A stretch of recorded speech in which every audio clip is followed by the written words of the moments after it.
আর গল্প থাকে না, ঘটনাটাই একদিন গল্প হয়ে যায়।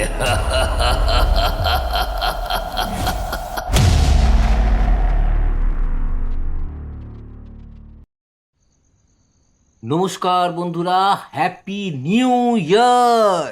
নতুন বছর সব্বার খুব ভালো কাটুক।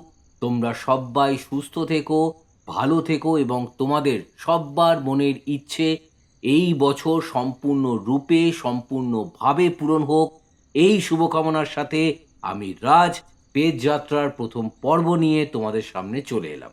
এখানে আমি মূলত সত্যি ঘটনা, যা আমার সাথে ঘটেছে, যা সেই মুহূর্তে আমি উপলব্ধি করেছি, যা তোমার সঙ্গে ঘটেছে, যা সেই মুহূর্তে তুমি উপলব্ধি করেছো, আমি সেই বিষয়গুলো নিয়েই এখানে কথা বলবো।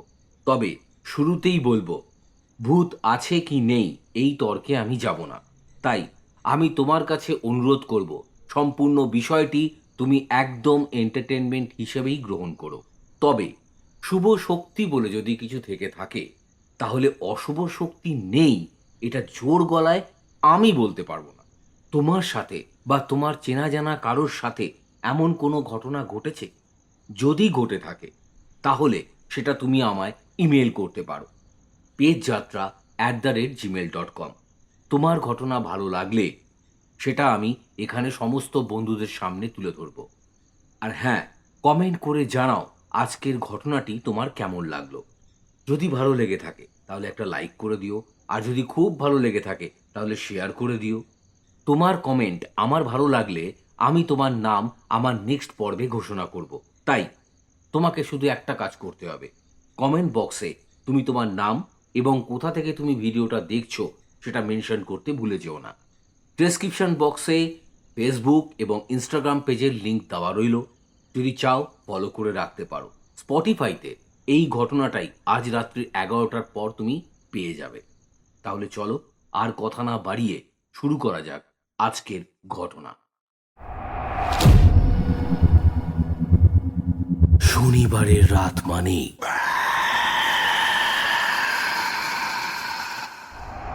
ভয় পাবার রাত, সঙ্গে রাজ।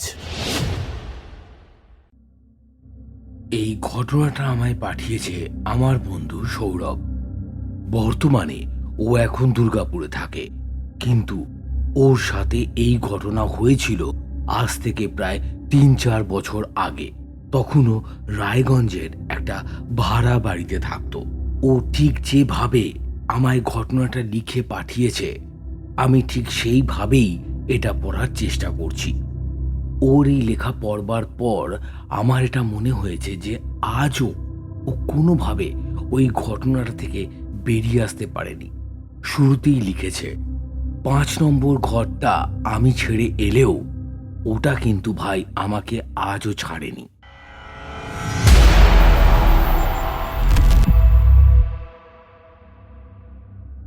আমি তখন রায়গঞ্জের একটা ভাড়া বাড়িতে থাকতাম। বাড়িটা খুব পুরনো নয়, মোটামুটি আধুনিকই বলা যায়। একতলায় মালিক থাকতেন, আর দ্বিতীয় তলায় মোট 5টা ঘর। প্রতিটা ঘরেই আলাদা আলাদা ভাড়াটে দেওয়া ছিল। আমি থাকতাম ওপর তলার 5 নম্বর ঘরটাতে। ঘরটা একদম করিডোরের শেষ মাথায়। দুপাশের দেওয়ালগুলো খুবই স্যাঁতস্যাঁতে, আর করিডোরের যে আলোটা সেটা ঘরে আসতো ঠিকই, কিন্তু একটু কাঁপতো। কিন্তু তাও জায়গাটা আমার মন্দ লাগেনি। প্রথম 2 দিন সব ঠিকঠাকই ছিল, কিন্তু তৃতীয় দিন রাতে ঠিক ঘুমোতে যাওয়ার আগেই একটা ঘটনা ঘটল।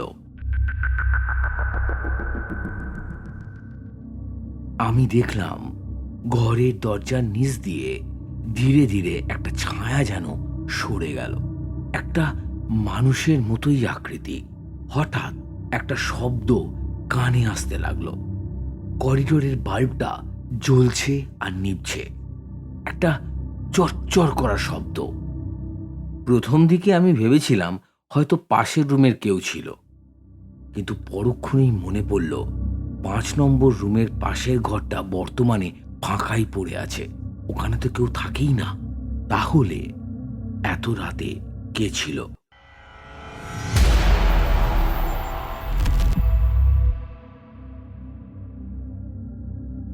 পরদিন সকালবেলা বাড়ির মালিককে আমি পুরো ঘটনাটাই বললাম। মালিক পুরো ঘটনাটা শুনবার পর হেসে উড়িয়ে দিয়ে বলল, আরে বিল্ডিংটা তো একটু পুরনো, বাইরের আলোটা এমনিতেই একটু কাঁপে। তোমাকে এসব নিয়ে আর ভয় পেতে হবে না। তুমি যাও যাও যাও যাও যাও যাও যাও যাও যাও ঘরে যাও। কিন্তু ভয় পাওয়ার আসল কারণটা পরের দিনই পেয়ে গেলাম। ঠিক তার পরের দিন রাত প্রায় 2:40 বা 45 আমার হঠাৎ করেই ঘুমটা ভেঙে গেল। একটা ঠান্ডা হাওয়ার অনুভূতি আমার গায়ে এসে লাগলো। ঘরের ভেতর একটা হালকা কুয়াশা মতো বাতাস। কিন্তু প্রশ্ন হলো, জানলা বন্ধ, ফ্যান বন্ধ, দরজা বন্ধ, তাহলে কুয়াশা আসবে কোথা থেকে? আমি বিছানাতেই একটু ধীরে ধীরে উঠে বসলাম, আর ঠিক সেই মুহূর্তেই ঘরের দরজাটা চরচর শব্দ করে খুলে গেল, প্রায় ওই 1 থেকে 2 ইঞ্চি মতো। সেই ফাঁক দিয়ে একটা শব্দ এলো, কারোর নিঃশ্বাস নেওয়ার শব্দ। কিন্তু নিঃশ্বাসটা মানুষের মতো নয়, অনেকটা গভীর, অনেকটা ভারী। আমি ভয়ে জমে গেলাম।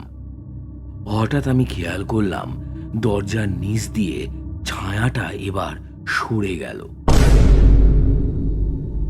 আমি সাহস করে বিছানা থেকে মাটিতে পা রাখলাম আর ঘরের দরজার দিকে আস্তে আস্তে যেতে লাগলাম। আমার তখন এটা মনে হতে লাগলো, ওটা কে দাঁড়িয়ে আছে? কে কে আমার দরজার সামনে দাঁড়িয়ে আছে? কে?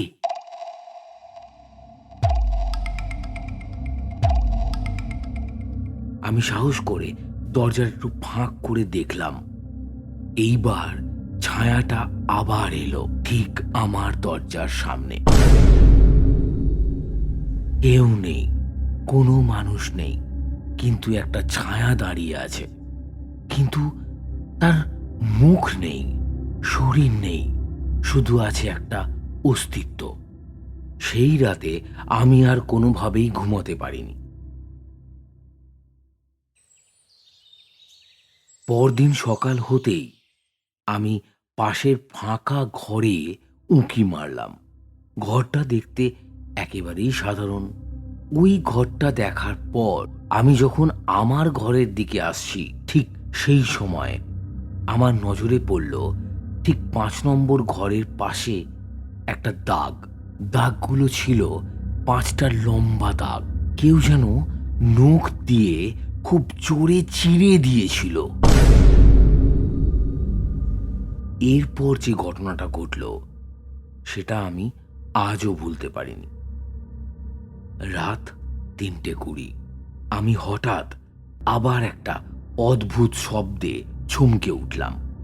এই শব্দটা ঘরের ভেতর থেকেই আসছে। এবার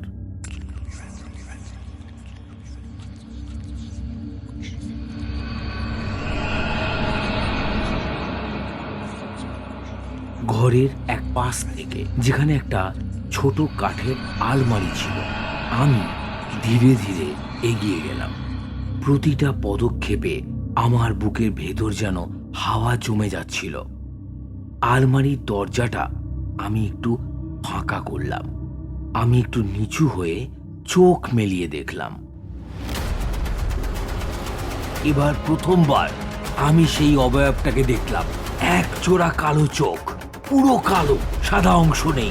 আলমারির ভেতর অন্ধকার থেকে সে যেন আমার দিকেই তাকিয়ে আছে। ঠিক মানুষের চোখ নয়, ঠিক পশুরও চোখ নয়, কিছু একটা মাঝামাঝি।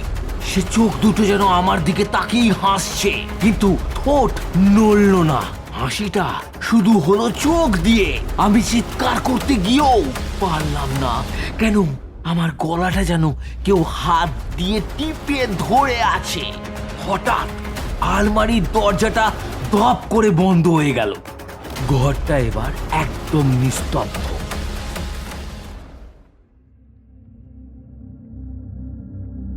ভোর হতে আর কিছুক্ষণের অপেক্ষা। আমি বিছানার উপর বসেই ছিলাম, কারণ ঘুমানোর সাহস আমার আর হয়নি। হঠাৎ আমার ঠিক ডান কানের পাশে এসে কেউ বলল, 5 নম্বর ঘরটা খালি কর। কোনো মানুষ এমন ভয়ঙ্কর ভাবে কথা বলতেই পারে না। ও ও ছিল ঠিক আমার ডান কানের পাশে দাঁড়িয়েছিল। আমি ঘাড় ঘুরিয়ে দেখলাম, কিন্তু কেউ নেই। আমি দৌড়ে দরজা খুলে লাফিয়ে ঘরের বাইরে বেরিয়ে গেলাম। করিডোরের আলোটা তখন ঠিক সেই একইভাবে জ্বলছে আর নিভছে, সেই শব্দটাও হচ্ছে। আমি করিডোরের একদম প্রথম দিকে দৌড়ে চলে গেলাম। মনে হলো ছায়াটা আমার সঙ্গে সঙ্গে করিডোরের সেই শেষ মাথা পর্যন্ত যেন আমার সঙ্গেই আসছে, যেন কেউ আমাকে অনুসরণ করছে। সেই রাতে আমি বাড়ির মালিককে কিছু না বলেই ওই বাড়ি ছেড়ে চলে আসি। আজ অবধি 5 নম্বর ঘরটা আমি আর কোনোদিন দেখিনি। ইমেলের শেষে সৌরভ লিখেছে, ভাই আমি জানি তুই এটা বিশ্বাস করবি না, কিন্তু বিশ্বাস কর 5 নম্বর ঘরটা আজও ভাড়া হয় না। যে যায় সে প্রথম রাতের পরেই পালিয়ে যায়।